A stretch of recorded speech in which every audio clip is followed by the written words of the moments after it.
আসসালামু আলাইকুম। কেমন আছেন প্রিয় ভাই ও বোনেরা? আমি আপনাদের সামনে নতুন একটা রেসিপি নিয়ে আসলাম, কুমড়ো শাকের পুলি।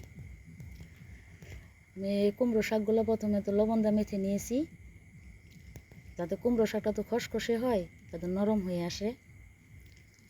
তারপর ভালো করে চিপড়ে নিলাম। এখন কড়াই বসিয়ে দিয়েছি, কড়াইতে তেল দিলাম, পেঁয়াজ রসুন কড়াইয়ে প্রথমে তেল দিয়েছি, দিয়ে একটু পেঁয়াজ রসুন দিয়ে দিলাম। পেঁয়াজ রসুনগুলো আমি একটু ভেজে নিয়েছি। রসুনটা হালকা লাল হয়ে আসলে আমার পেঁয়াজ রসুনটা ভাজা হয়ে গেছে। আদা রসুন দিলাম, দিয়ে আদা রসুন ভেজে নিলাম, একটু পানি দিয়েও ভেজে নিলাম যাতে মশলার গন্ধটা চলে যায়। মরিচের গুঁড়া দিলাম, হলুদের গুঁড়া, লবণ দিয়ে মশলাটাকে ভালো করে কষিয়ে নিলাম। মশলাটাকে কষিয়ে নিতেছি, আমি ভালো করে কষিয়ে নিতেছি। আবার একটু পানি দিলাম। অনেকে চাপা মশলাটাকে কষিয়ে দিয়েছি ভালো করে, যাতে গন্ধ না করে। আমি নোনা ইলিশ দিয়ে করব। এখানে আমার মশলাটা কষানো হয়ে গেছে। এখন আমি দিয়ে দিলাম নোনা ইলিশগুলো দিয়ে দিলাম। অনেকে চাপা শুটকি দিয়েও খায়।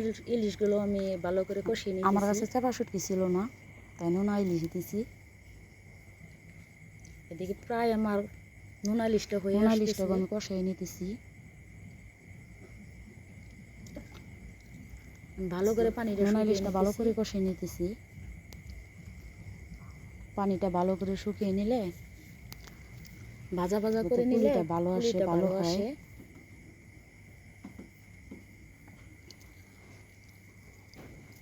এখানে দেখেন আমার নোনা ইলিশটা হয়ে গেছে। বড়গুলো আমি পেঁচে নিতেছি, পুলিগুলা ভালো করে মুড়িয়ে নিয়ে একে একে সবগুলা পুলি আমি বানিয়ে নিলাম।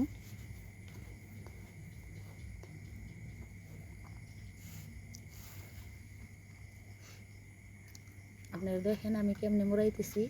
এখন দেখতেই পাচ্ছেন আমি আর একটা কড়াই দিলাম, তেল দিয়ে দিলাম।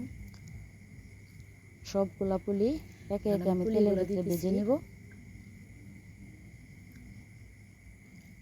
আমি সবগুলো পুলি একসাথে দিয়ে দিতেছি।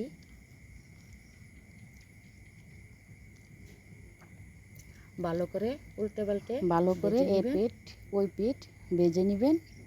তৈরি হয়ে গেল পুলি কুমড়ো শাকের। হয়ে গেল আমার কুমড়ো শাকের পুলি।